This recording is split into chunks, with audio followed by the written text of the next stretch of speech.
எல்லாருக்கும் வணக்கம். நான் உங்கள் சபை டூரிசம். நம்ம பார்க்க போகிறது எக்கனாமிக்ஸ். வாங்க வீடியோக்களை பார்க்கலாம். எக்கனாமிக் என்ற சொல் கிரேக்க சொல்லிலிருந்து பெறப்பட்டது. அதாவது பொருளாதாரத்தின் தந்தை அடம் ஸ்மித், நவீன பொருளாதாரத்தின் தந்தை ஜேம் கின்ஸ், பேரில் பொருளாதாரத்தின் தந்தை ஜேம் கின்ஸ்.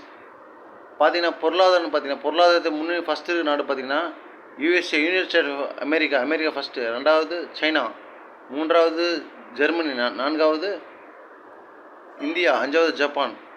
ஆனால் பார்த்திங்கன்னா அமெரிக்கா, சைனா அளவு இந்தியாவோட பொருளாதார வளர்ச்சி வர்றது ரொம்ப கஷ்டம். ஆனால் ட்ரம்ப் போட்ட இந்த வரி விதிப்பால் தான் எல்லா ரேட்டையும் ஏறி போச்சு, தங்க விலை ஏறி போச்சு. பொருளாதாரத்தை முன்னணி வகிக்கணும்னா மக்கள் எல்லோரும் வேலைவாய்ப்பு தரப்படணும், அரசு வேலை அதிகரிக்கணும், பொருளாதார மக்கள் முன்னேற்றணும், மக்களுக்கு தேவையான பூர்த்தி பண்ணணும், மக்களை யூனிடெட் ஒற்றுமைப்படுத்தணும்.